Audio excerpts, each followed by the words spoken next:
Hey, my student! Let's start one more English class now. Vamos começar mais uma aula de inglês. E hoje nós vamos dar continuidade às aulas anteriores. Se você não viu, depois volta nas aulas anteriores, que nós começamos a falar sobre o verbo can, o verbo tão famoso, tão utilizado aí no inglês. E hoje nós vamos dar uma resumida sobre como utilizar direitinho para não ficar nenhuma dúvida. A gente vai falar tudo sobre esse verbo na aula de hoje. Se você é novo ou nova por aqui, seja muito bem-vindo, bem-vinda. Eu sou a Bruna, sua professora de inglês. E aqui no nosso canal, nós temos aulas de inglês todas as semanas. Aqui você aprende inglês de verdade e o que você precisa para chegar à tão sonhada fluência no inglês. Então já aproveita, se inscreve aqui no canal e já ativa o sininho das notificações para você não perder nenhuma aula e conseguir avançar aí nesse idioma tão importante atualmente, não é verdade? Então, vamos aí para a nossa aula e vamos falar sobre o verbo can. Então, hoje esse é o assunto da nossa aula. Para começar, para não ficar nenhuma dúvida, o verbo can significa poder.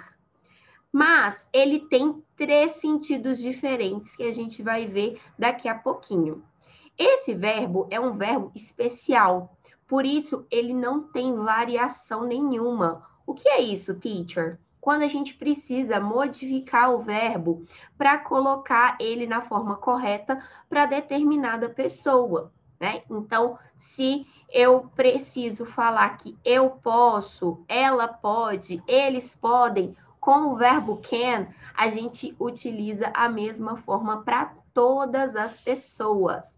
Então, nós temos I can, you can, no singular e no plural. She can, he can, it can, we can, you can, plural novamente, and they can. Então, nós temos aí igualzinho para todas as pessoas. Ele não sofre modificação nenhuma. Então, por isso, acaba sendo um verbo mais fácil, né? E ele não é único, tá? Existem outros verbos assim para a gente trabalhar no inglês. E se vocês quiserem, deixem aqui os comentários se vocês querem ver uma aula sobre esses verbos especiais no inglês, que são mais fáceis ainda de trabalhar do que os outros, ok? Então, o verbo can não sofre alteração nenhuma, tá certo? Ele é igual para todas as pessoas. Mas, como eu disse antes, ele pode ter, né, três sentidos diferentes, dependendo da frase, do contexto em que a gente insere este verbo. E quais são esses sentidos que podemos dar ao verbo can? Ele pode ter o sentido de permission, permissão, pode ter o sentido de ability, habilidade, e também pode ter o sentido de possibility, possibilidade, possibilidade futura. E como que eu vou perceber qual desses três sentidos significa em determinada frase, em determinada história, diálogo, enfim? Nós vamos utilizar o contexto em volta. Então, não é algo difícil da gente perceber, não, tá certo? Então, vamos a alguns exemplos para a gente conseguir perceber. Tem alguns exemplos de frases soltas que podem ser atribuídos mais de um sentido. Então, a gente precisaria de algo a mais, um contexto maior, para a gente conseguir identificar certamente. Mas quando a gente tem um diálogo completo, um texto, isso aí fica super claro, tá certo? Então, primeiro example. You can study with me.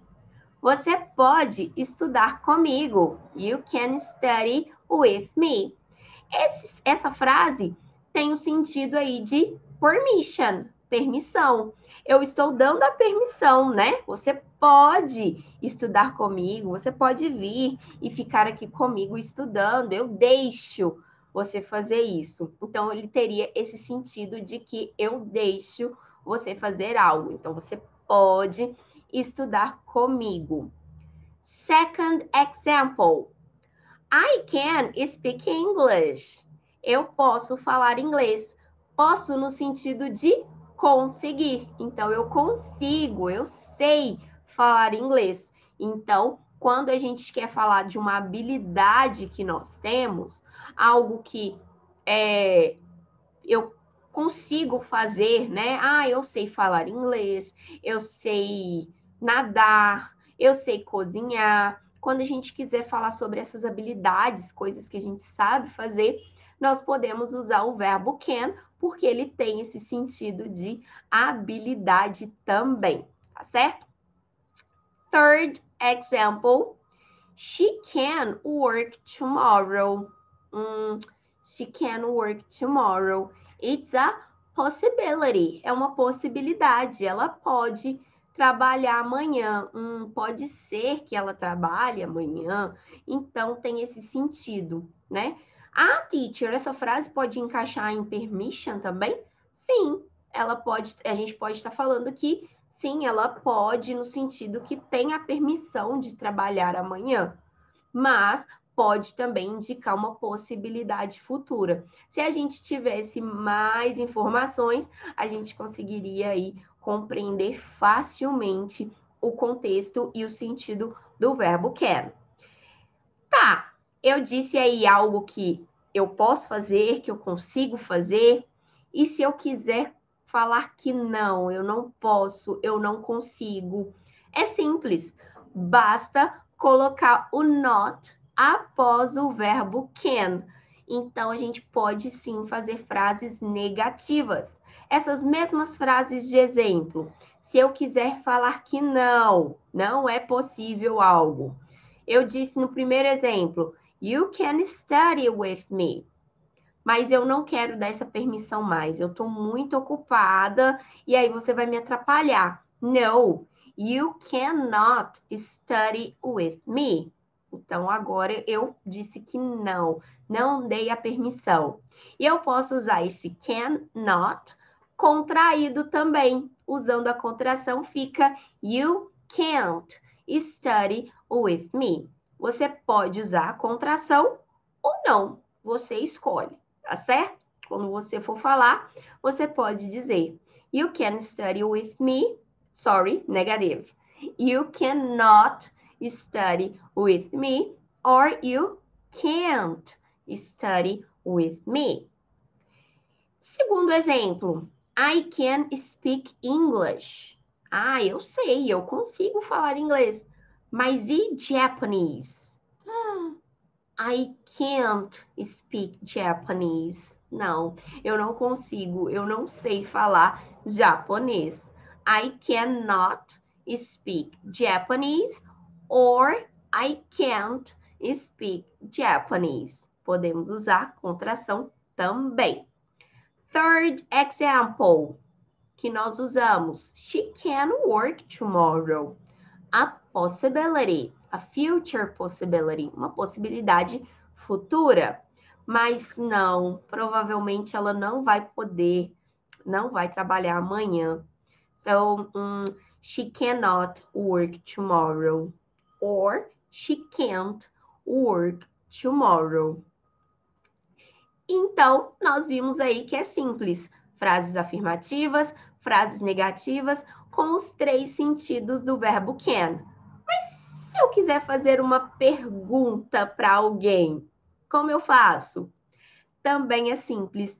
Basta você inverter a ordem e colocar o verbo can na frente, no início da frase. Então, agora eu vou te fazer uma pergunta. Can you speak English? Você consegue? Você sabe falar inglês?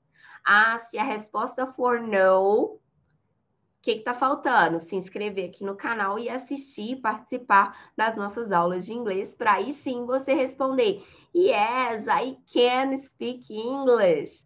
Ok? Então, se você quiser fazer uma pergunta, se tem a permissão de algo, se alguém sabe fazer algo, basta você começar a frase aí com o verbo can. Você vai colocar ele na frente, tá certo? A gente inverte a ordem e forma uma frase interrogativa, uma pergunta.